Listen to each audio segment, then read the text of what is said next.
Súbele a la ciencia, tu comunidad al aire. Súbele a la ciencia. Súbele a la ciencia. Súbele a la ciencia, tu espacio para hablar de lo que te interesa. Ciencia y tecnología para tus oídos. Súbele a la ciencia. Ciencia y tecnología para tus oídos. Con Mila Vargués y Manuel Suárez.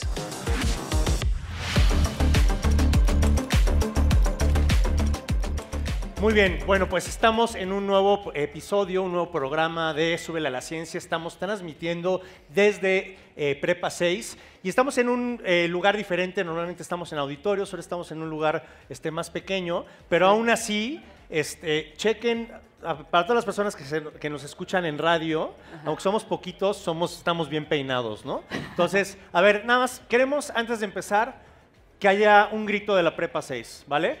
¿Cómo está la Prepa 6?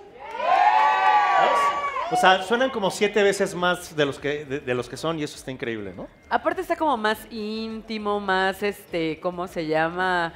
Más cozy, más, Sí, íntimo, más cercano, más ¿no? cercano a nuestra comunidad. Y nos encanta estar aquí en Prepa 6, pero claro, este programa no sería nada sin el apoyo de NOCUNAM, Radio UNAM, TV UNAM, claro, el colegio, la preparatoria, ¿quién más me falta? De GACO, y muchas otras personas que también hacen posible Súbele a la Ciencia. Y bueno, estamos por supuesto, estamos en Radio UNAM todos los viernes a las 10 de la mañana. Estamos en TV UNAM todos los jueves a las 5:30 de la tarde.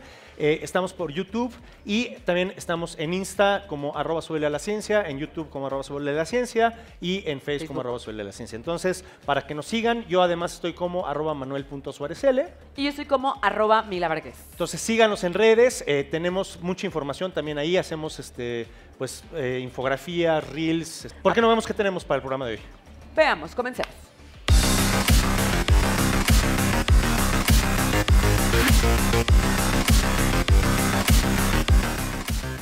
¿Estamos preparados si hubiera un temblor de gran magnitud? Nacheli Ruiz, investigadora de geografía, nos responde y nos explica qué son los riesgos. Súbele a la ciencia. Mamuts, vacunas, gluten, arte, ciencia son los temas que puedes encontrar en la revista Cómo Ves. Hoy te la presentamos. Súbele a la ciencia. Hablaremos de las concepciones equivocadas que nos deja la pornografía sobre las relaciones sexoafectivas. Súbele a la ciencia. Muy bien, bueno, pues estamos con nuestra primera invitada, que la verdad es un honor tenerte aquí, Nax. Le denle un aplauso totote a Nacheli Ruiz, por favor. ¡Bravo! Fíjense, Nax es investigadora en el Instituto de Geografía, es además coordinadora del Seminario Universitario de Riesgos Socioambientales, el SURSA, y es una súper, mega, ultra experta en cuestiones de riesgos. Entonces, la verdad es que, bueno, y además es bien cuata. Entonces, la verdad es que es un gustazo tenerte acá. Hola, Nax, ¿cómo estás? Hola, ¿cómo Bienvenida, están? Nax. Gracias por invitarme y por invitarme a Prepa 6. ¿Tú eres de acá? No. Ok. Oye, a ver, se juntan dos palabras, bueno, tres palabras. Riesgo, socio y ambiental, ¿no? Social, ambiental y riesgo. Estas tres palabras juntas, ¿qué hacen? Bueno, creo que todos los que estamos aquí por vivir en la Ciudad de México hemos sentido temblores, ¿no? Solo que normalmente uno pensaría que un temblor pues nos afectaría a todos de la misma manera y en realidad no es así, ¿no? Los temblores le afectan a las personas de manera súper distinta dependiendo, uno, de dónde vive. Por ejemplo, si vives en una zona donde se sienten más feas, más fuertes las ondas sísmicas, ahí está lo ambiental.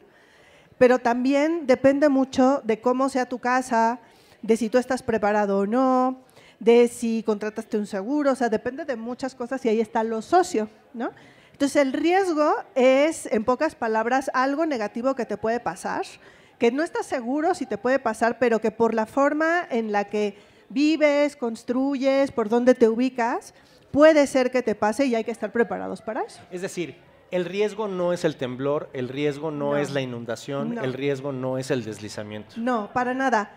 Esa es una cosa bien importante. Aunque sabemos que hay fenómenos, precisamente porque ya lo sabemos, hay cosas que podemos hacer para prepararnos, ¿no? Y ahí es donde nosotros podemos tener, pues a lo mejor no podemos evitar que el temblor pase, no podemos evitar tampoco que llegue una, a lo mejor, onda de calor o una lluvia súper fuertísima, pero sí que podemos tener medios, tanto, digamos, nosotros, en nuestra familia, como en la sociedad, para poder decir, oye, espero que eso, aunque pase, no me afecte de una manera que me lleve, por ejemplo, a perder mi casa, ¿no? Porque no sé si ustedes escucharon, por ejemplo, en el 2017, a lo mejor estaban muy chavos, pero en el 2017 hubo muchas personas que perdieron su casa y eso tiene que ver justamente con lo que nosotros estudiamos. ¿Por qué y qué se puede hacer para que eso no te pase o te pase lo menos posible? Oye, Nax, y en los medios de comunicación escuchamos hablar de desastres. ¿Qué sería un desastre y por qué los desastres no pueden ser naturales, o sea, no son naturales? Sí. Bueno, pues tiene que ver un poco con lo que decíamos antes, ¿no? El desastre es cuando ya, digamos, hay mucha gente sin casa, cuando ya, por ejemplo, por las ondas del temblor, imagínense, puede ser que las tuberías de agua sean súper frágiles y viejitas y entonces con las ondas del temblor las tuberías de agua se rompen. Entonces, eso quiere decir que si se rompen en una gran parte de la ciudad, lo que va a acabar pasando es que nadie va a tener agua o hay zonas de la ciudad donde no va a haber agua. Entonces, cuando ya pasan cosas que nos afectan muchísimo como sociedades, cuando decimos que hay un desastre. Y la forma de evitarlo es, por ejemplo, pues teniendo esto, ¿no? Infraestructura que pueda resistir apropiadamente los temblores o casas. Ustedes, chicos, ¿han pensado si su casa podría resistir un temblor o si el edificio donde viven a lo mejor necesita una reforzadita, un poquito de mantenimiento? Bueno, pues todo eso es lo que evita precisamente que haya muchas personas que se queden sin casa o que se queden sin agua o que se queden pues así, digamos, sufriendo, porque también desafortunadamente en los desastres lo que vemos es que hay a veces hasta personas fallecidas. Claro. Y lo que queremos es evitar que eso pase, ¿no? ¿Y por qué no pueden ser, por qué no son desastres naturales? Porque si ya sabemos que va a temblar, hay un montón de maneras de prepararnos. ¿Alguien de ustedes querría estudiar ingeniería, por ejemplo? ¿Ha pensado en estudiar ingeniería? Bueno, pues hay ingenieros que se dedican precisamente a diseñar casas que puedan resistir perfectamente los temblores que sabemos que van a pasar. Entonces, si ya sabemos las cosas, realmente lo que tenemos que hacer es, digamos, evitarlo, y por eso no son naturales. O sea, el fenómeno es natural, pero el desastre no es natural. Y entre más y mejores, por ejemplo, ingenieros haya, y también entre más geógrafos haya que puedan entender esto y que puedan hacer los mapas que necesitamos para poder entender esos fenómenos, pues va a ser más fácil evitar que eso nos afecte. O sea, de alguna manera es como una cuestión que tiene que ver como si sabes, o sea, si hay un tsunami, por ejemplo. Sí. Si el tsunami pega en un lugar donde no hay un poblado, pues sí. no hay ningún riesgo y no hay ningún desastre, sí. ¿no?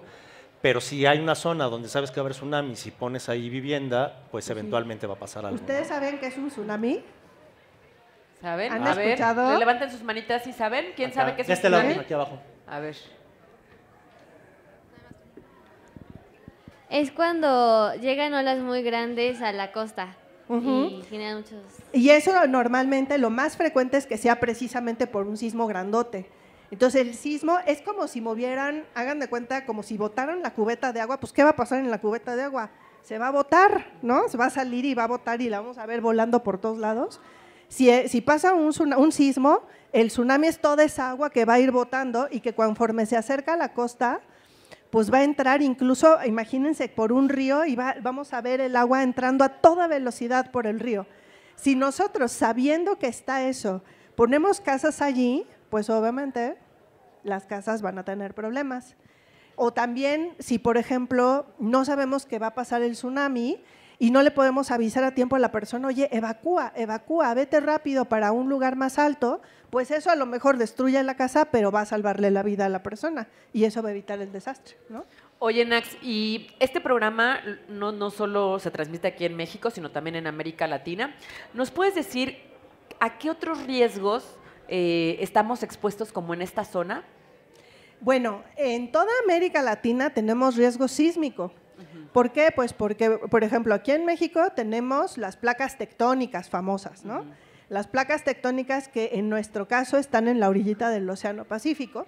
ahí es donde más actividad podemos tener. Pero si ustedes están en Sudamérica, en Sudamérica, por ejemplo, está la cordillera de los Andes, que también tiene placas tectónicas que van al océano, y miren que ahí hay sismos, pero de aquellos, o sea, de hecho, de los sismos más grandes que se han registrado en la historia, se registran en Chile, que está en la cordillera de los Andes, ¿no? Entonces, en toda América Latina tenemos básicamente riesgo sísmico, con excepción probablemente de algunas zonas de Argentina, ¿no? Okay. Pero también una de las cosas más importantes para nosotros es el tema del clima y de los riesgos climáticos. ¿Todos han escuchado hablar de los huracanes? Sí. Los huracanes son estos, digamos, fenómenos donde hay un viento súper fuerte, muchísima lluvia, que va girando en el océano hasta que impacta la tierra, y con esos vientos y con toda esa agua, pues básicamente afectan muchísimo a las poblaciones y generan muchas inundaciones. Pero también imagínense que están en un huracán, en el Mar Caribe, por ejemplo, y resulta que el manglar que estaba en la costa del Caribe lo quitaron para hacer un hotel. Ese manglar pues era una barrera natural para que toda esa lluvia no entrara directamente a la ciudad, y si la quitamos, pues entonces estamos, digamos, aumentando el riesgo de que el huracán nos impacte. Sí, desprotegidos, ¿no? Estamos desprotegidos. Entonces, lo que se hace, por ejemplo, en la geografía de los riesgos es analizar cómo esos territorios están expuestos y cómo hay cosas que podemos hacer para ayudar a reducir los riesgos, y hay cosas que hacemos que aumentan los riesgos, y eso también es muy importante, que hay veces que lo que nosotros mismos hacemos nos pone en esa situación, ¿no? Como construir, perdóname, como quitar justamente el manglar. Como quitar el manglar. Quitar la playa y demás. Exactamente. O, por ejemplo, les voy a dar otro ejemplo que les va a sonar familiar. A ver. Imagínense que alguien dice, oye, como que tengo ganas de hacerme un cuartito encima de mi casa, ¿no? Ajá. Y entonces en tu casa, que tiene una cimentación y que tiene ciertas características, le pones un piso entero arriba y luego otro piso entero. Bueno, eso hace que haya mucha vulnerabilidad de esa estructura y que se pueda desplomar en un sismo. Claro. O con un deslizamiento, ¿no? O Por con ejemplo. un deslizamiento. Que es ¿cómo lo explicarías? Es cuando estamos cerca o vivimos en una montaña, y esa montaña puede haber varias maneras. La montaña, digamos, llueve mucho y la tierra se hace suavecita, y como se hace suavecita, digamos que se va como cayendo con todo y casa. O también puede ser que vivamos, creo que eso lo han visto también aquí en la Ciudad de México, que vivamos en un cerro que tenga unas rocas muy grandes, y esas rocas con la lluvia se desprenden y se caen encima de las casas que existen. Eso también es un deslizamiento. Vamos a ir a ciencia ficción, ¿no? Pero antes de eso yo te quiero hacer otra pregunta. Con el cambio climático, ¿cómo se incrementan los riesgos? ¿Se quedan más o menos igual? O sea, ¿cuál es la situación? Sí aumentan los riesgos, porque fíjense que una de las cosas que puede pasar es, bueno, más huracanes como los que habíamos hablado, pero también otro efecto es que también puede haber más sequías y también puede haber ondas de calor. Todo el mundo hemos sentido esos días terribles en los cuales hay un calorón, estamos todos insolados, no queremos hacer nada. Bueno, pues por ejemplo, cuando hay personas enfermas, imagínense sus abuelos, ¿no? Si un abuelito de ustedes tiene alguna enfermedad, como supongamos diabetes o es cardíaco, con el cambio climático y con los aumentos de temperatura, puede ser que sufra mucho más y que tenga más riesgo de morir incluso, ¿no? Ya. Bueno, pues vamos ahora a ciencia ficción. Sí. Te cuento, Nax. Lo que hacemos es lanzar una aseveración al público, y de ahí ellos nos dicen si es ciencia o ficción, y de ahí regresamos contigo para que tú nos digas qué opinas. ¿Va? Sí. Ok, buenísimo. ¿Quién quiere participar? ¿Quién va a entrar? ¿Quién entra? Acá de A ese ver, lado, acá. aquí adelante. Ok, Aquí ¿por adelante. acá o acá? Ok. A ver, ahí. Muy bien. Ah, Hola, gracias. ¿cómo te llamas? Alexander. Alexander. Hola, Alexander. A ver, Alexander, los riesgos están fuera de nuestro control. ¿Ciencia o ficción? ¿Ficción? Así es ficción, porque sí podemos hacer muchas cosas para reducirlos. Ah, muy buenísimo. bien, bien. A ver, ¿quién más Súper chido. quiere participar? Mira, allá atrás. Allá también hay- atrás. Ay. Hola, ¿cómo te llamas? Hola, soy Andrómeda. Hola, Andrómeda. Oye, a ver, ahí te va. ¿Evitar un riesgo por completo sería demasiado costoso o llevaría demasiado tiempo? ¿Ciencia o ficción? Ciencia. Bueno, es ciencia, pero lo que dices es cierto, es costoso.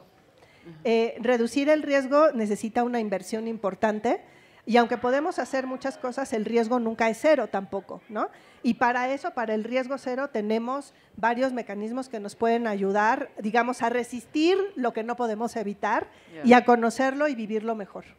Pero ¿no sale eventualmente más barato invertirle a reducir el riesgo? Por supuesto, porque fíjense, si yo construyo bien la casa y la casa no se cae en el sismo, el dinero que yo le metí, digamos, arreglando la casa es mucho menos que lo que me va a costar hacerla de nuevo una vez que pasó el sismo. Claro. Entonces, esa inversión es algo importante, o sea, pero tiene que ser inversión preventiva, antes de que pasen las crisis. Y en ese caso sí que nos ahorra muchísimo, muchísimo dinero, dolor y problemas. Va, Claro, muy bien. buenísimo. Bueno, y… Preguntas. Por ahí sí hay preguntas del público. Alexander por ahí. también. Ahorita primero Alexander y luego allá Ajá. atrás. Sí, bueno, mi pregunta era si el cambio climático tiene algo que ver con la frecuencia con la que ocurren los huracanes. Sí, tiene mucho que ver. De hecho, digamos, el clima siempre tiene ciertas variaciones. Hay años en los cuales hay poquitos huracanes y hay otros años en los cuales hay muchos huracanes. Pero con el cambio climático es más impredecible qué años va a haber muchos huracanes y entonces si hay un año en el cual ocurren muchísimos, uno tras otro, se vuelve muy problemático también para las personas porque tienen que estar resistiendo todos esos vientos y todas esas lluvias constantemente, pero sí puede aumentar. Aunque fíjate que lo chistoso del cambio climático es que también podría ser que en ciertas regiones fuera al contrario, que no lloviera nada. Bueno, como y ya ha eso pasado se en algunas vuelve un regiones de problema. México, ¿no? Exacto. Así es, sí. Muy bien. A ver, por allá atrás otra pregunta. ¿Cómo te llamas? Emily. Emily. Bueno, mi pregunta es, ¿a qué instituciones podemos acudir para estar más informados o saber que, por ejemplo, nuestra casa es segura y no hay ningún problema o riesgo de que se caiga? Súper pregunta. Sí, súper. Bueno, eso es una muy buena pregunta. Lo primero que les invito a hacer es buscar el atlas de riesgos de la alcaldía donde viven o del municipio donde viven. Si en esa, bueno, ahí pueden encontrar mucha información, por ejemplo, acerca de los suelos y la frecuencia de estos fenómenos. Pero también si tienen alguna duda específica ya de su casa, lo que tienen que hacer es ir a la Oficina de Protección Civil de su alcaldía para pedir un dictamen y ellos los tienen que canalizar a la instancia que les va a hacer ese dictamen para estar seguros de que todo está bien. Tenemos otra pregunta por Buenísimo. acá. ¿Cómo te llamas? Alex. Hola, Alex. Mi pregunta es, hablando de una situación en la vida real, si se hubiera gestionado de manera diferente el desastre en Acapulco, ¿qué tanto se hubiera podido evitar el daño material y el daño a las personas? Pues sí. Uy, se hubiera podido evitar muchísimo, muchísimo. Sí. Porque mira, por ejemplo, uno de los problemas que hubo es que en una de las zonas que se inundó, sobre todo en el último huracán, el huracán John, era una zona que es inundable. ¿Eso qué significa? Que nosotros ya sabíamos que allí circula el agua, que ahí se acumula el agua, porque ahí está cerca de un río, ¿no? Entonces, por ejemplo, si no hubiéramos hecho asentamientos humanos allí, pues que se inunde, pero no nos va a pasar nada. Entonces, justamente para eso se trata, digamos, conocer o planear o conocer los riesgos, porque así podríamos tener muchísimas cosas, problemas que se pueden evitar. También si tuviéramos ciertas formas de infraestructura, por ejemplo, en algunas ciudades se vale decir cableado subterráneo, cosas así, eso es menos vulnerable a los vientos y cuando tienes un evento como Otis, por ejemplo, pues el viento es brutal y es, digamos, todos los plafones y todo el mobiliario urbano se vuelve una bala con ese viento y ese es parte del problema, ¿no? Oye, Max, sobre eso yo tengo una pregunta, porque, por ejemplo, en Ciudad de México tenemos, bueno, en la zona metropolitana de la Ciudad de México hay un ejemplo como muy claro, como el de Valle Chalco Solidaridad, ¿no? Que es un área súper inundable, se inunda todos los años, es el lecho de un lago, ¿no? Sí. Era el peor lugar donde podías construir vivienda, pero por otro lado tienes una demanda de vivienda bien importante de gente que se está… Entonces, de repente como que hay que sopesar entre la necesidad de la gente de la vivienda… Sí. Y el riesgo, o sea, ¿existe eso o en realidad simplemente son malas decisiones? Pues se puede hacer un diseño urbano para poder evitar eso. Por ejemplo, en Chalco, ¿saben qué pasa? Que está la vivienda, pero esas viviendas obviamente las personas necesitan agua. ¿Y de dónde sacan el agua? Pues del subsuelo, ¿no? O sea, ponen un pozo y sacan el agua de allí. Entonces, cuando tú le sacas el relleno al subsuelo, el agua, ¿qué haces? Pues que eso se empieza a hundir, más todavía. Y entonces las zonas que ya eran inundables se vuelven más inundables, al punto que ya no lo puedes evitar, o sea que cada año te estás inundando, ¿no? Entonces, realmente allí una de las cosas que se pueden hacer es una cosa que se llama infraestructuras azules. ¿Qué significa eso? Pues que, por ejemplo, tienes espacios públicos, por ejemplo, parques, y en esos parques lo que haces es inyectar el agua para que no se siga hundiendo el subsuelo. Podrías tener infraestructuras así. En otros casos simplemente ya es inevitable y lo que tienes que pensar es en reubicaciones. Y esas reubicaciones las tienes que pensar bien para aprovechar mejor el espacio urbano en lugar de expandirte a todo lo largo del espacio urbano, sino densificar, ¿qué quiere decir? Pues vivir, por ejemplo, en departamentos, ocupar zonas que a lo mejor ahorita no tienen nada, que están vacantes, pero donde podrías construir viviendas dignas para todas las personas que lo necesitan, pero de otra manera. Y además, ¿no?, resuelves otros problemas como de transporte y de tiempos de traslado y demás. Así ¿no? es. Buenísimo. Yo les dije que iba a ser un lujo tener a Nax, ¿no? Sí.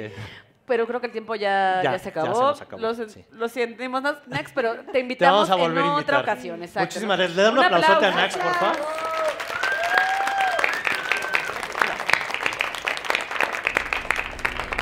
Ciudades esponja. Debido a las crecientes expansiones urbanas, el masivo uso de concreto y asfalto, el agua de lluvia ya no se filtra de forma natural en el suelo. Ante ello, y las amenazas que esta situación representa para las personas, se han propuesto las ciudades esponja, un modelo de urbanización que transforma las urbes en ecosistemas más naturales. Es decir, soluciones basadas en la naturaleza que buscan retener, filtrar e infiltrar el agua de lluvia. Estos proyectos pueden observarse en parques inundables, techos verdes o humedales urbanos. De forma específica, Alejandro Alba Martínez, investigador del Departamento de Hidrobiología de la Universidad Autónoma Metropolitana, Unidad Iztapalapa, quien participó en el programa Aguacero que se transmite por UAM Radio, ha señalado que digamos que vas a hacer una intervención en la ciudad para poder ralentizar el agua y que se pueda mantener dentro de la ciudad. El ejemplo para poder tener una esponja dentro de la ciudad, pues vamos a tener algo que le han llamado ahora soluciones basadas en la naturaleza. Y esas soluciones basadas en la naturaleza, estamos hablando de humedales construidos. ¿Pero qué son los humedales? Para construir estos proyectos, una de las estrategias es generar humedales, que son ecosistemas naturales en los cuales se tiene una gran cantidad de materia orgánica en sus suelos y siempre está inundado, con una vegetación típica de ese lugar y animales dentro de ese espacio. Un humedal, de forma natural, viene siendo un ecosistema que tienes una gran cantidad de materia orgánica que siempre está inundado. Tienes una vegetación típica de ese lugar y animales dentro de ese espacio. Pero cuando tienes a hacerlo en una forma artificial, tú vas a generar un aislante, en este caso una geomembrana o una bolsa, por así decirlo, donde le vas a poner diferentes elementos que van a ser filtrantes como piedras, y estas piedras van a permitir la vida de microorganismos que van a controlar la contaminación. Es como tu estómago. El innovador concepto de ciudades esponja fue impulsado en China desde 2012 y se ha implementado en diferentes ciudades alrededor del mundo. Entre algunos países se encuentran Alemania, Dinamarca, Estados Unidos o Tailandia. En México, el estado de Oaxaca cuenta con al menos 10 programas de captación de agua pluvial, y en la Ciudad de México podría ser un ejemplo Xochimilco y sus chinampas. Donde tenemos, en este caso, ciudades esponja en la Ciudad de México, pues uno de ellos sería, por ejemplo, Xochimilco. Xochimilco representa las chinampas, un equivalente a lo que serían ciudades esponja. Tenemos humedales en el Parque Cuitláhuac, que está aquí en Iztapalapa, tenemos algunos humedales en el Ecoducto, en el Coquefé Viaducto, entonces sí hay una cantidad interesante de humedales que puede usted. Las ciudades esponjas son una propuesta real y viable a las problemáticas de escasez de agua alrededor del mundo. Este modelo puede replicarse y puede utilizarse para recuperar espacios contaminados y zonas de regeneración hídrica, ha señalado Alba Martínez. Pero el gobierno tiene dinero para hacer estas intervenciones porque de cada peso que uno invierta se recupera a los 2 años aproximadamente 3 pesos en beneficios ambientales. Entonces es una gran inversión invertir en esto. Entonces el dinero no es una limitante. Una nota que me dijo uno del sistema de aguas de la Ciudad de México fue cada área verde que se pierde y que se convierte en pavimento es más agua a tratar a la ciudad. Y esa agua que se entra sucia en el concreto va a llegar a una planta y es más agua a tratar. Para Súbele a la Ciencia, desde la Universidad Autónoma Metropolitana. Revista Cómo Ves. Revista de divulgación científica. ¿Cómo ves? Dejamos huella.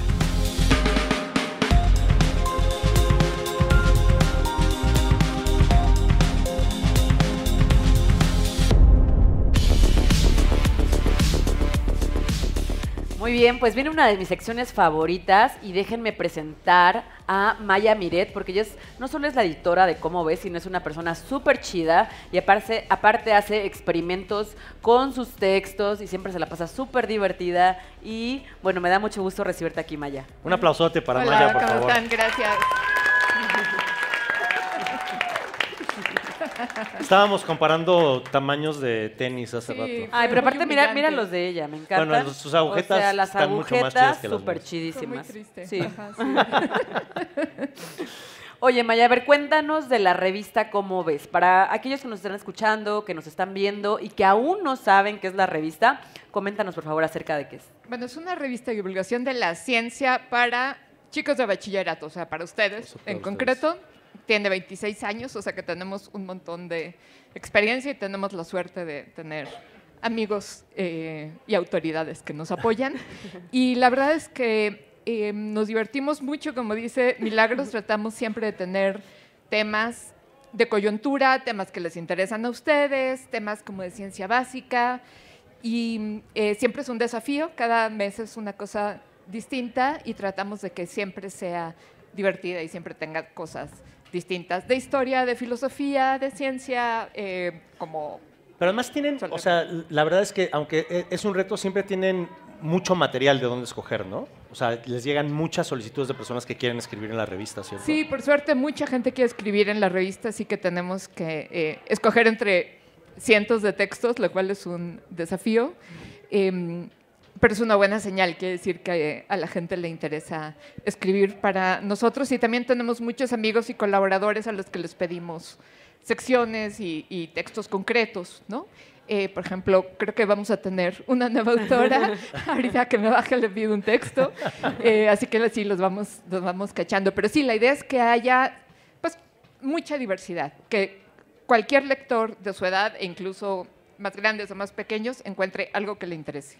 Oye, Maya, y tú tienes un trabajo sumamente complicado porque se dice que los jóvenes pues tienen cierto rechazo o no les gusta tantos temas de divulgación de la ciencia. ¿Qué temas podemos encontrar en la revista Cómo Ves para justamente acercar a los jóvenes a la ciencia? Bueno, hacemos algunas veces cosas que llamamos como ganchos, que son temas que sabemos que les interesan y que nos sirven como caballos de Troya para que entren a la revista, ¿no? Entonces, de repente hablamos de sexo, de repente hablamos de tatuajes, de repente hablamos de acné. Si les interesa el acné, en el número de enero pueden saber todo sobre la nueva ciencia del acné. Y a veces hacemos cosas como hablamos de eclipses y digamos como cosas de divulgación más tradicional. Entonces, tratamos de atraparlos, de atrapar su atención de diferentes maneras. Y creo que cuando logramos traerlos a la revista, se quedan muchas veces como lectores. Es decir, no solo como lectores de un material de referencia que les sirve para la escuela, que eso también somos, sino como lectores recreativos de divulgación, que es finalmente lo que queremos que suceda. ¿Y por qué pensar en chavos de bachillerato y pues no en niños o en adultos? ¿Y qué público es más difícil? Los de bachillerato ¿Es son el los más más difícil? difíciles. ¿No? Ustedes son una caja negra, no sabemos nada sobre ustedes, o sabemos poco. Pero cuando la revista se fundó hace 26 años, era casi la época pre-redes sociales y había muy poco material para adolescentes y de divulgación prácticamente nada. Entonces había cosas para niños, sin duda había cosas para adultos, pero había como un agujero en el bachillerato, ¿no? Digamos como en la adolescencia. Y la revista se planteó el desafío, que sigue siéndolo, de hacer materiales para chicos como de entre 13 y 18 años en términos muy generales. Oye, Maya, y además de el excelente contenido que tienen dentro de la revista, también tienen un diseño y una estética maravillosa y siempre las portadas siempre son como temas de discusión al interior y al exterior. Siempre tienen como unas cosas sumamente lindas. Entonces, a ver, cuéntanos de algunas portadas y cuál es tu portada favorita o una de las portadas favoritas. Ay, la última portada de cada mes es mi portada favorita y es mi número favorito. Aquí tenemos Mamut, que es el número de marzo. Y la verdad es que trabajamos muchísimo en la portada porque queremos que sea atractiva, queremos que se vea de lejos en el puesto de revistas o en la biblioteca, donde esté, y queremos que sea un guiño, es decir, que de inmediato se entienda o al menos genere curiosidad y provoque como una sensación de complicidad con el lector, que diga, ya entendí de qué va, es un chiste visual o es una cosa que me intriga y me voy a acercar, ¿no? O es un tema que me interesa o es provocativa. Claro. Y entonces cada portada es un desafío también porque tenemos que atraer a los lectores desde lejos, hacer que abran la revista. Porque pues miren, ahí en la portada tenemos en el monitor está el número de acné. Sí, también ellos lo están viendo allá en el... Sí. Y entonces, cada portada es distinta, cada portada jugamos a una cosa diferente y eso es muy bonito. Y mi momento favorito del mes es cuando nos sentamos con la diseñadora a decir, ¿qué hacemos esta vez para que la portada funcione? Y bueno, a veces nos gustan más que otras, claro, pero siempre son un juego, un guiño, ¿no? Entonces, o sea, déjame decirte que Manuel y yo siempre estamos, ¿verdad?, a la expectativa de cuál será la portada de este mes. O sea, hasta lo conversamos de ya se viene como ves, ¿qué crees que venga? ¿Qué crees que venga? Sí. Hacer una portada es muy interesante porque necesitas justo que sea visible, que sea atractiva, que se lea, que la gente quiera abrirla. Además es chistoso, ¿no? Porque siempre es como la portada del plátano, la portada de la pizza, la portada del mamut, ¿no? Sí. Bueno, debo decirles que una portada histórica de Cómo Ves es el número más vendido de la historia y es la portada de la pizza. Entonces, se publicó hace muchísimos años, pero la gente sigue llegando a nuestras oficinas y decir, quiero la revista de la pizza. Y por alguna razón... del meme, ¿te acuerdas la del meme también? Sí, fue súper vendida también. Fue súper vendida. Hicimos un artículo sobre memes, la ciencia de los memes, y pusimos a Chimps en la portada, que ustedes saben quién es Chimps, este perrito tan simpático, y la mandamos a imprenta el día que se murió. Sí. Y entonces decíamos, Dios mío, la gente va a creer que sopiloteamos a Chimps para vender más revistas. Y les prometo que no fue así. Oye, ¿y cómo, bueno, a partir de la comunicación que tiene la revista con los lectores, o sea, sabes que ha despertado vocaciones científicas? O sea, que ha habido chavos que dicen, o sea, este artículo me impulsó a estudiar X o Y. Recibimos muchas comunicaciones de gente, pero que ya está haciendo el doctorado o el postdoctorado o que es investigador en la UNAM y que dice, yo recuerdo haber leído Cómo Ves cuando era niña y eso es uno de los factores que me llevó a estudiar ingeniería geofísica o matemáticas. Y a veces pasa, y esto en el número de mayo, búsquenlo, que saldrá próximamente, tenemos textos de gente que no solo leyó Cómo Ves cuando era niña y estudió ciencia gracias a que leyó Cómo Ves cuando era niña, sino que ahora escribe en Cómo Ves. Es decir, dimos la vuelta por la ciencia hasta volver a aterrizar en la divulgación. Entonces, Cómo Ves no solo es fuente de vocaciones científicas, sino también de vocaciones divulgativas. Así que es muy lindo escuchar cuando pasa eso. Bueno, pues ya saben, vean el Cómo Ves mes con mes en su puesto de revistas. También está la suscripción digital. Sí, métanse a nuestra página www.comoves.unam.mx y pueden tener una suscripción física y digital o solo digital. Está súper barata. Sí. No les cuento para que se metan a ver, pero de verdad es muy accesible. Y tienen todos los números de la revista disponibles, que son hasta ahora 317, o sea, un montón de información. Bien. Buenísimo. Pues muchas gracias, Maya. Muchísimas gracias. Un aplauso para Maya, por favor.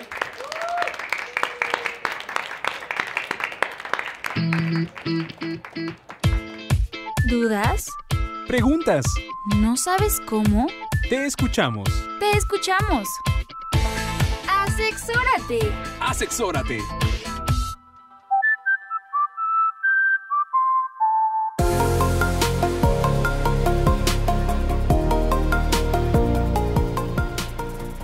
Muy bien, bueno, pues estamos de regreso y estamos con Elia Guillermo, ella es presidenta de la Asociación Mexicana para la Salud Sexual. Por favor, denle la bienvenida a Elia, que ya nos ha visitado antes, además, así que bienvenida de regreso. Y bueno, pues esta sección la tenemos justamente para hablar sobre temas de sexualidad, ¿no? Que hay muchos, alrededor de los cuales hay muchos mitos, hay mucha desinformación. Y la verdad te agradecemos mucho que estés con nosotros y que siempre nos eches la mano con esto. Y hoy queremos hablar sobre porno, ¿no? Porque una de las cosas que nos llamó muchísimo la atención es darnos cuenta que el 70% o por ahí, una cifra por ahí, de la información que reciben los chicos de bachillerato sobre sexualidad, su fuente de información es la pornografía, y ese no parecería ser la mejor O sea, bueno, deja tú la mejor fuente, o sea, no es el propósito de la pornografía, informar, bueno, además, tiene otro propósito completamente distinto, ¿no? Entonces, ¿cómo está esa onda? ¿Por qué 70% de la información viene de ahí? Porque genera expectativa el sexo. ¿No? Todo este comportamientos que nos han dicho que son feos, cochinos, malos, quítate ahí, no te toques ahí, pues, hablan de esta forma de querer, de esta curiosidad genuina de querer saber por qué siento rico y nadie quiere decirme por qué siento rico y nadie me explica, pero además sí me lo juzgan, me lo critican, ¿no? Y entonces la pornografía de hecho surgió pues por ahí de los 1700 y algo, que es el tratado de la prostitución. Y entonces hubo una persona ahí que dijo, vamos a exponer lo que hacen las prostitutas en ese momento cuando se les llamaba así. Y entonces era gráficamente exponer lo que hacían. Y eso, pues... eran dibujos. Eran dibujos, claro. No es exactamente como lo hacían en esos entonces, pero gráficos con sexo explícito, que la pornografía tiene que ver específicamente con esas escenas explícitas en donde se encuentras muchísimos mensajes que justo es lo que no hay, que lo que no se debería de consumir. La pornografía está hecha para excitar, eso es un hecho, ¿no? Pero no para excitar a menores, sino a mayores. Mayores de 18 sería lo que dice la ley, ¿no? Sin embargo, tenemos una gran problemática en el sentido de que están consumiendo pornografía a partir de los 8 años. Y esa es una gran bronca que tenemos ahorita, por todos los mensajes que justamente incluye. Pero además, en México se produce el 60% de la pornografía de consumo mundial. Y lo tenemos en Tlaxcala, la mayor parte. ¿En serio? Sí. Oye, Elia, antes de continuar las preguntas, me gustaría también preguntarle al público, a ver si nos ayudan. ¿Consideran que hay suficiente información sobre sexualidad? A ver, ¿quién quiere comentar algo? Me gustaría escucharlos. A ver, por allá. Pues, no hay suficiente información porque a veces no... Ven que preguntamos y rara vez nos dicen algo. A veces es un tema muy controvertido, entre comillas. Tabú. Ok, gracias. Por acá más? también había una, tal vez levantado la mano, ¿no? Yo digo que sí, porque bueno, en mi caso sí bueno, en la escuela, en mi casa sí como que ha habido mucha información, muchas clases de salud, muchas ferias aquí en la prepa. Y sí, yo sí. Ok, ¿alguien más quiere participar? Va. ¿Nada? Muy bien, entonces bueno, continuando con el tema y lo que nos comentaba respecto a que México produce el 60% de pornografía que se ve a nivel mundial. Estos estudios también lo han hecho o sea, ¿cómo saben también el consumo que tienen los jóvenes respecto a este tema, ¿no? A la pornografía? Hay asociaciones que se dedican a justo identificar los consumos en horarios, por ejemplo, incluso dependiendo de los horarios. El mayor consumo de pornografía está en la noche, ¿no? Y también por edades. Entonces, los estudios que muestran es a través de las páginas que más fácil salen en Internet. Entonces, por ejemplo, tú ahorita buscas en Google pornografía y lo primero que te sale es Pornhub, que es la plataforma que más seguidores tiene, ¿no? Y otras más por ahí que pueden salir, pero rara vez te va a salir una página que te diga exactamente qué es la pornografía y cuál es el sentido de ella, ¿no? Y eso es justo lo que hace falta, quitarle un poquito ese tabú, pero también ponerle bien el punto en específico de saber por qué no es saludable consumirla a ciertas edades y por qué después pues hay incluso terapeutas sexuales, ¿no? Sexólogos, sexólogas, que lo recomiendan incluso para poder tener una relación sexual distinta. Pero hay que matizarla y sí hay que verla, dónde está la legalidad, porque además la pornografía no es ilegal. Es ilegal cuando hay trata de personas y es ilegal cuando hay menores. A partir de ahí, cualquier persona mayor de edad podría tener su propia página y hacer sus propios videos caseros y es pornografía, ¿no? ¿Y qué hay de tomar la pornografía como como una escuela, ¿no? O sea, como referencia para las relaciones. Pues es que si no hablamos de sexo y sexualidad, que además son dos cosas completamente distintas, si no hablamos de placer como derecho, si no me dicen, oye, pues es que sí, desde que naces sientes rico en el clítoris y sientes rico en el pene, no, pues si no me dicen eso y no me explican por qué me hago sentir de esta manera o cómo le hago si no quiero incluso estar teniéndolo o sintiéndolo o me da pena, por ejemplo, en niños y niñas, sobre todo en niños de cuarto, quinto de primaria, su problemática es que el pene se les erecta y no saben exactamente por qué, pero saben que sienten rico. Y en lugar de acercarnos y preguntarle y decirle, oye, pues es que te está pasando esto por la testosterona, por todos los cambios que traes, y está bien, está chido sentir rico, pero hay lugares para hacerlo, va a ir a buscar por qué se me para el pene y cuando ya pones esas palabras en la internet te aparecen otras situaciones, entonces piensan que eso es lo que me está informando y esa es mi página específica para buscar por qué estoy sintiendo lo que estoy sintiendo. Entonces si desmitificamos, quitamos estos prejuicios en torno a la educación integral en sexualidad, que sí incluye el sexo pero no es lo único, creo que pudiéramos tener un avance o un acercamiento distinto al porno. Es un problema, o sea, lo que nos estás diciendo es que es un problema de comunicación. De educación. De educación y que es un problema de ver al sexo como algo terrible, ¿no? Exacto, o sea, ¿por qué les molesta tanto a las personas ver porno, ¿no? O que tu hijo o tu hija consuma porno. O sea, no es nada más por la imagen per se, que es sumamente violenta, que ese es otro tema, que esas otras situaciones que no se ponen en la mesa. Los mensajes que están detrás del porno no son mensajes saludables de así queremos las chavas que nos traten, no lo tienen de este tamaño, no duró 50 minutos en un momento de excitación, no, o sea, duele, se baja y ahora vuélvelo a parar. Todos esos mensajes que no se ven detrás de la producción del porno, pues piensan, no, pues es que sí, yo quiero que esa chava haga lo mismo que hace allá, ¿no? O quiero que dos chavas hagan lo que me están haciendo en la imagen de allá. Sí, justo te iba a preguntar, Elia, ¿cómo afecta el consumo de pornografía en estas experiencias que los chavos puedan tener sexoafectivas? Pues de acuerdo a mi experiencia y en los talleres en los que he estado, pues sí traen una situación muy complicada, sobre todo lo que he visto últimamente es que hay muchas chicas que se molestan porque el chavo consume porno y quieren que ellas consuman porno como su pareja y quieren que ellas hagan o se dejen hacer lo que dice el consumo de porno que están teniendo, ¿no? Tengo otras situaciones complicadas donde están consumiendo pornografía, por ejemplo, con mujeres embarazadas y piensan que una mujer embarazada podría hacer lo que dice la embarazada de la porno, que lo está haciendo, ¿no? Entonces, hay muchísimos mensajes que pues al final es una fantasía, y o sea, está muy chido tener fantasías, está muy bien tener fantasías, pero no necesitas el porno explícito. Yo, cuando a mí me preguntan, bueno, es que están consumiendo en secundaria, en prepa, pues a ver, o sea, deja el teléfono, ¿no? Agárrate una revista todavía de la de Playboy, tiene mucho más imaginación, ¿no? De las de Vogue, son muchísimo más saludables, deja volar tu imaginación y te vas a sentir, pero mira, un orgasmo bien hecho Pero hay que saberle, también hay que desmitificar el placer en las mujeres. Luego no saben cómo acariciarse, no saben en dónde tienen que acariciarse. De verdad, me ha tocado talleres en donde piensan que hacemos pipí por donde menstruamos, por ejemplo, o que no ubican el clítoris.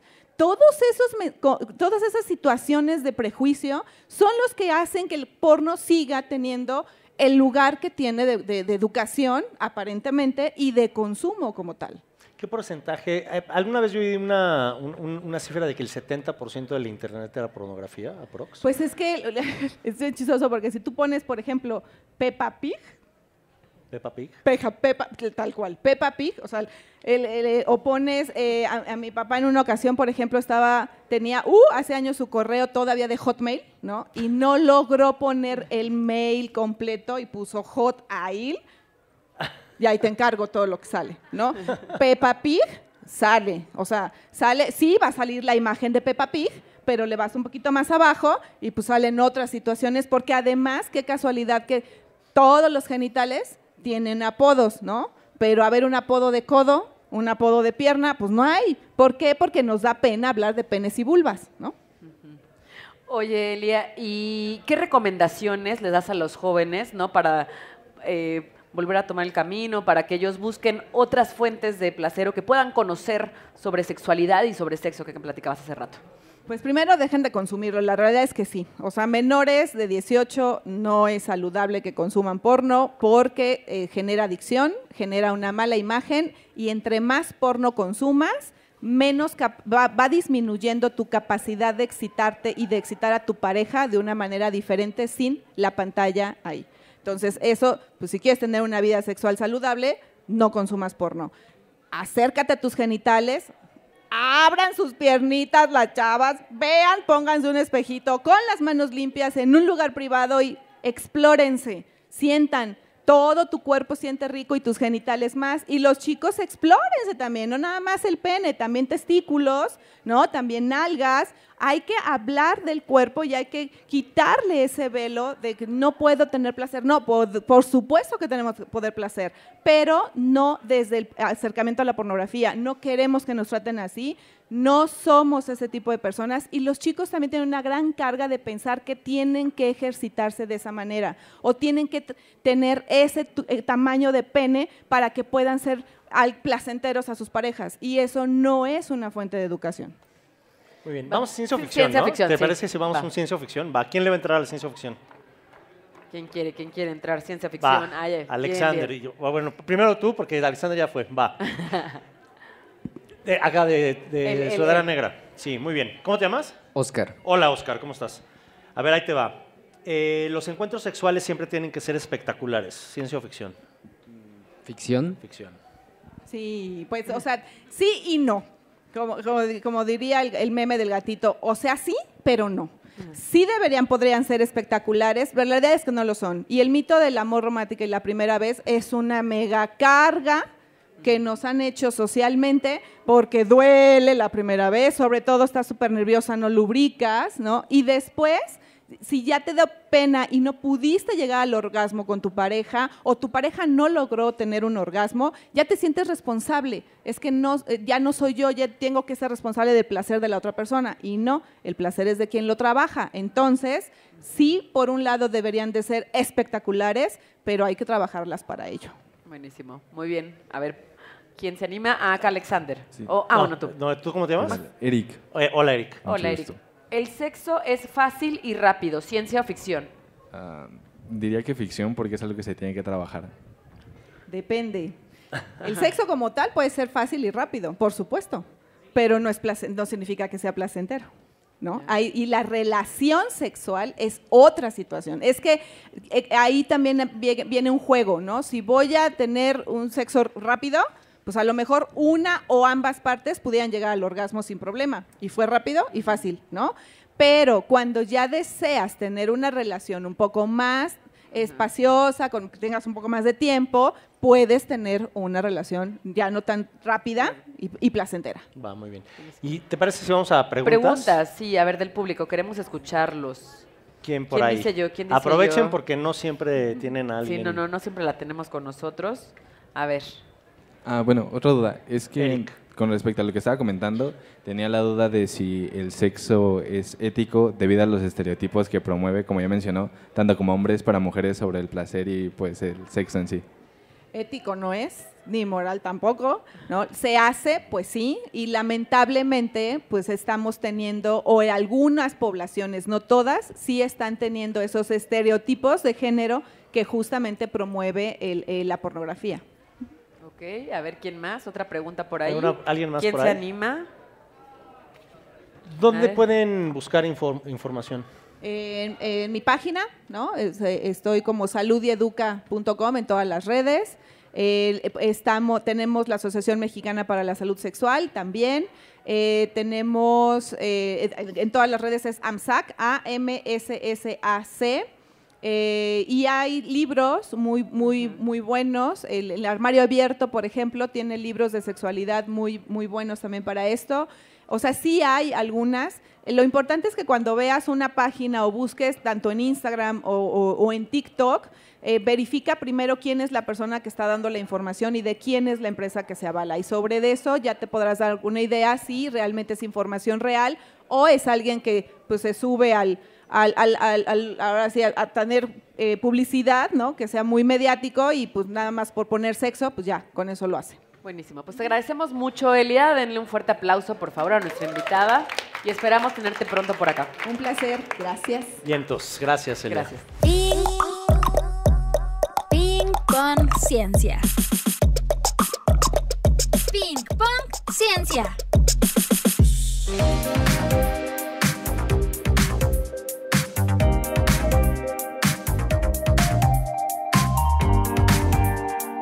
No puedo. Ya pude. Ok, bueno, queremos regalarles una playera. La Mira verdad qué bonita está que bien está. chida. Está ¿no? súper chula. La última. No, está padrísima, me encanta, me encanta. La última edición de las playeras de Súbela a la Ciencia.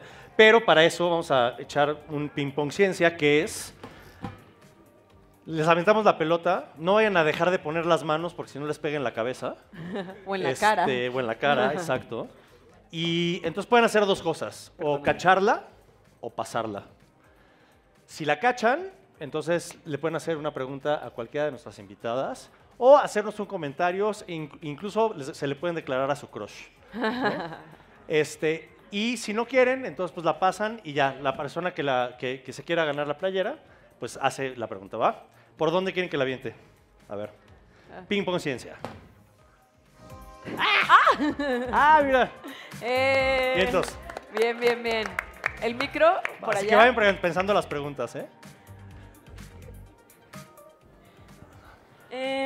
¿Cómo se puede tener un equilibrio entre el presupuesto que se necesita para evitar un riesgo y la zona, por ejemplo, en las construcciones? Muchas veces hacen construcciones en zonas donde no son tan favorables por el presupuesto que se tiene. ¿Cómo se puede lograr ese equilibrio? Bueno, si tú eres, digamos, así una familia, pues normalmente cuesta mucho trabajo encontrar un lugar adecuado para construir. Para eso tenemos presupuestos que son públicos, algo que tiene que hacer el gobierno de tu ciudad o de tu localidad para poder poner lugares apropiados para construir. Entonces, no es algo que pueda hacer una persona en lo individual necesariamente, pero sí es una política que la UNAM y que muchos de nosotros les recomendamos a veces a los gobiernos para poder hacerlo y para que las familias de escasos recursos puedan tener acceso a ese lugar seguro donde vivir. Obvio se lleva la playera, ¿va? Se lleva la playera, échala, échasela. A ver, ahora ¿por dónde? Ping pong ciencia. Bien. Se rifó. Vas. Pero necesita el micrófono. Ahí está. ¿Usted qué propondría para eliminar este tabú en la pornografía? Y además, ¿usted cree que en los centros de salud y el gobierno sí promueven bien la salud sexual? Háblame de tú. Soy Elia. Para promover, los gobiernos sí están trabajando con el tema de la sexualidad, pero me parece que deja de lado todavía un poquito el derecho al placer. Si lo abordáramos, lo abordaran de una manera distinta, sí se pudiera hacer. ¿Qué se puede hacer para evitar el consumo? promoverlo desde, o sea, hablarlo y decirle no consumas, o si alguien te dice mira esta, o en los mismos chats de ustedes, en muchos chats se mandan imágenes pornográficas y entonces pues no las reenvíes. Evitemos en ese sentido reenviar las imágenes o los videos que promueven el consumo de pornografía. Pero que hay muchas cosas, sí, pero creo que la mayor parte tiene que ver con las personas que consumen. Y se lleva su playera, ¿no? Se lleva su playera. Va. Vientos. Bueno, una más. Una más. A ver. Vientos. ¡Yay! Micro para acá, adelante. Micro. Ahí va. Va, muy bien. ¿Cuál es tu pregunta? Gracias. Yo quería preguntar, ¿qué día sale la revista de cómo ves y dónde la puedo encontrar? Ya está. Qué buena pregunta. Te llevas tu playera. No. Sale el primer día de cada mes, más o menos, está en puestos de revistas y más o menos también por esa fecha está en Tienda UNAM y en las librerías de la UNAM y básicamente esos espacios y también en línea sale el primer día de cada mes puntualmente. Va. ¿Y eso fue ¿Me preguntaste algo más? No. Eso, perfecto. Muy bien. Gracias. Muy bien. Bravo. Y Manuel, como cada programa se nos pasó rapidísimo y tenemos que despedir, pero estuvo muy padre y por favor no dejen de seguirnos en redes sociales. Nos vemos en la próxima Prepa 6. Muchísimas gracias por haber estado con nosotros. Gracias. Muchas gracias a Elia, a Nax, a Maya, a todo el equipo de Sube a la Ciencia y a la Prepa 6. Muchas gracias. Nos vemos.